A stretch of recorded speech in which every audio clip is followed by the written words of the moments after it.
E aí, galerinha linda, beleza? Bem, o esquema hoje é desejar a vocês um Feliz Natal, né? Nós estamos aí na semana do Natal, tá? Vamos comemorar o nascimento de Cristo, né? Mas, como eu não poderia deixar de passar, eu tenho que dar um pouco de explicação histórica sobre o assunto, né? Então, bora falar um pouco aí sobre o assunto. Na verdade, a data cristã que se comemora o Natal não é bem o Natal, né? Na verdade, seria o solstício de verão, que era uma referência a um deus romano, que era o deus Sol. E quando ocorreu a cristianização da sociedade romana, e aí eles adotaram, né, a representatividade do nascimento, da festa do solstício de verão com uma referência ao deus Sol, né? E aí, deixa eu me ajeitar aqui. E aí, na verdade, nós temos algumas questões aí que são bem interessantes, né? Alguns mais religiosos não vão gostar do que eu vou falar, mas eu estou falando da versão histórica, e a versão histórica tem que ser dita, né?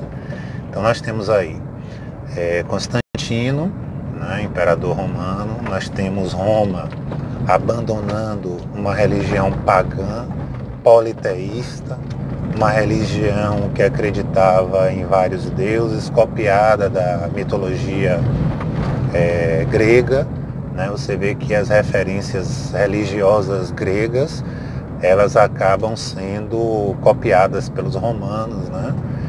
Poseidon na Grécia vira Netuno em Roma. Então houve uma grande influência da mitologia grega na criação religiosa dos romanos.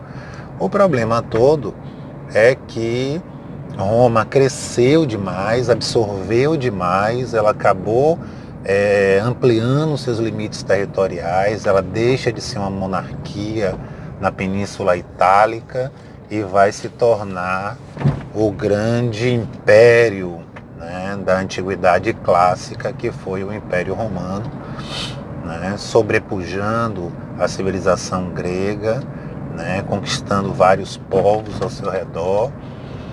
E Roma, ela não só conquistou, como copiou, absorveu várias culturas e tentou forçar o fim do judaísmo, não conseguiu e acabou sendo derrotada pelo cristianismo. Na verdade, entenda que a população, o ser humano em geral, ela busca a salvação, né, nos momentos de crise. Então, quando existe um maior momento de crise, a população busca a salvação na vida pós-terrena. Então você está aqui, está vivendo na Terra, você está buscando fazer sua parte, buscando sua religiosidade, seu equilíbrio espiritual. Mas quando você vê que o negócio está sério, está feio, crise, desemprego, fome, o povo entra em desespero, então eles perdem o interesse na vida corpórea e busca uma salvação espiritual. E aí os deuses romanos não faziam isso, né? Não existia uma explicação, né, religiosa pós-morte de salvação, né, para os romanos. E quem explicava isso muito bem eram os cristãos. Então o cristianismo se aproveita de um momento de fragilidade do império, de fraqueza econômica, né, militar, social, e aí ela vai apresentar ao povo romano uma salvação pós-morte, uma salvação, né, na vida no céu, em busca de Deus, e com isso o cristianismo acaba se tornando uma opção interessante e a única opção, né, para a salvação pós-terrena. E aí com isso, com o crescimento do cristianismo, os imperadores romanos começaram a fazer vista grossa, a deixar o cristianismo realmente né, se criar dentro de Roma, depois de uma série de perseguições, morte, né, os cristãos eram condenados à morte no Coliseu, eram comidos por leões, foi um inferno. Mas passada essa parte, esse momento, eles começaram a deixar o cristianismo funcionar porque acalmava a população. Em um determinado momento, o imperador romano ele vai cristianizar a civilização romana. Só que aí vem um detalhe, nessa história de cristianizar a sociedade romana, ele precisava criar uma religião mais híbrida, né? Menos cristã, menos judaica, mais híbrida, né? Eu li alguns livros falando sobre isso, inclusive a imagem de Cristo, né? A imagem de Cristo é uma imagem produzida, é uma imagem romana. Cristo tem a imagem do Cristo que nós conhecemos é uma visão romana, nariz fino, cabelo liso, pele branca, né? Quando os judeus da época não eram assim, né? O Fantástico fez uma reportagem alguns anos atrás, como seria o rosto de Jesus, e aí eles vão em busca eles pesquisam como era o judeu de 2000 anos atrás na região dali de Jerusalém, né? E aí eles vão ver que o judeu ele tinha o cabelo crespo, a barba crespa, né? Então aquela visão de Cristo branco, com nariz fino, cabelo heavy metal, né? Rock and roll, né? Seria uma visão já romanizada do Cristo, né? Então, inclusive eu vi um comentário de historiador dizendo assim, se Cristo nascesse com a imagem que nós temos hoje dele, Maria seria apedrejada, porque iriam entender que Maria havia deitado com um romano, né? E os judeus não aceitavam isso, então ela teria sido apedrejada. Então Cristo não poderia ter essa imagem. Então os romanos, para aceitarem o cristianismo, eles acabam criando uma religião mais híbrida, mais alterada, e aí alteram a imagem de Cristo, a visão de Cristo.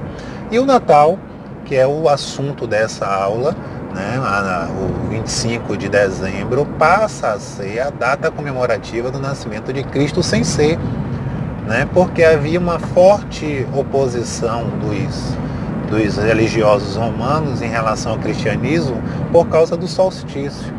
Então, o que é que Constantino faz? Então, junta. Bora dizer, então, que Jesus nasceu no solstício de verão, 25 de dezembro, que passa a ser a data de nascimento dele.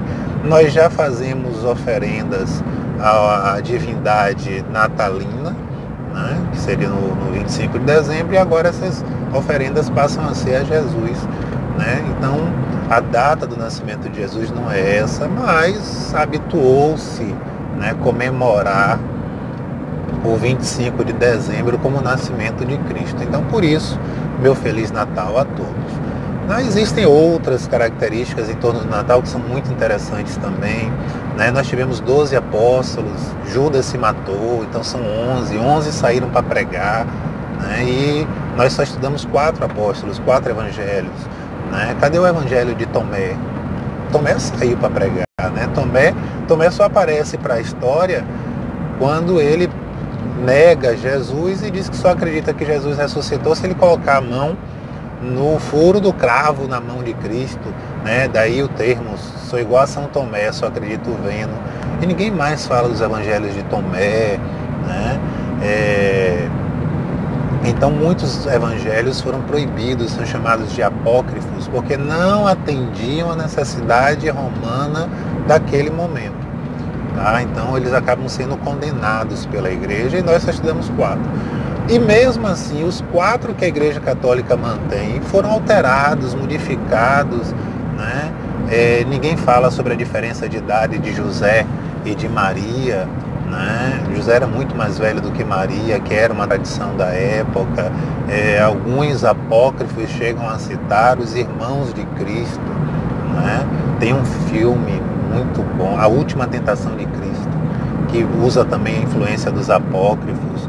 Dan Brown, né, que escreveu o Código da Vinci, ele é um especialista em apócrifos, em evangelhos proibidos, né? Você vê, por exemplo, que ele cita no Código da Vinci, no livro, na obra de Da Vinci, e Da Vinci faz a última ceia, e coloca Jesus, o que a igreja insistiu o tempo todo em dizer que eram os apóstolos, mas a tradução correta seria dizer que Madalena está na imagem, né? E aí Dan Brown diz que os braços de Madalena e de Jesus estão numa posição que formam a letra M, né? Que significaria matrimônio. Então existe muita coisa ainda para se descobrir e que a Igreja Católica esconde.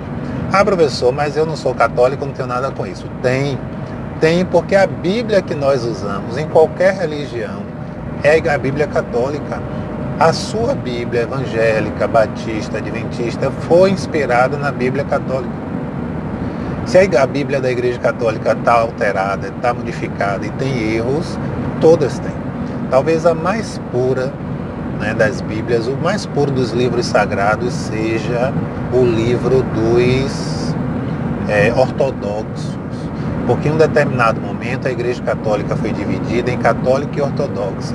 E a ortodoxa manteve a Bíblia alterada, mas manteve uma Bíblia mais pura. Porque quando a gente chega na Idade Média, a Igreja Católica vai arregaçar com a Bíblia. Tudo de errado você imaginar vai ter na Bíblia. Por quê? Porque a Bíblia está em latim. E as pessoas mal sabiam ler seu idioma, iam saber latim, né? Infelizmente. Só uma curiosidade mais leve sobre o Natal, né? A roupa do Papai Noel é vermelha. Alguém sabe me dizer por quê? Alguém saberia me dizer qual foi a grande empresa capitalista do século XX que conseguiu incultar na nossa cabeça a ideia dessa imagem do Noel? Barba branca, gorro, a roupa vermelha. Alguém sabe me dizer? Vou deixar essa informação, essa dúvida aí no ar. Espero que vocês respondam. Para quem não sabe, foi uma grande indústria capitalista do século XX, tá? Analise, pesquise e Feliz Natal a todos, próspero Ano Novo, feliz 2019. Algumas pessoas diziam assim, é só mais uma noite, é deitar, dormir e acordar, mas não é. O ser humano precisa de um reset, o ser humano precisa de um momento que diga assim, ó, zera aqui e começa de novo. Se nós não tivéssemos o ano novo, nós iríamos enlouquecer, tá? Trabalhar, estudar, trabalhar, comer, dormir, ninguém merece. Então todo ser humano precisa de um reset. E o nosso reset é a noite de Ano Novo. Feliz Ano Novo a todos. Que 2019 seja um ano repleto de realizações, conquistas, tá? Que 2019 os seus sonhos se realizem. Para os meus alunos que estão estudando, se preparando para o concurso da Polícia Militar, da Guarda e para oficial, que o edital saia o mais rápido possível para que vocês broquem na prova, tá?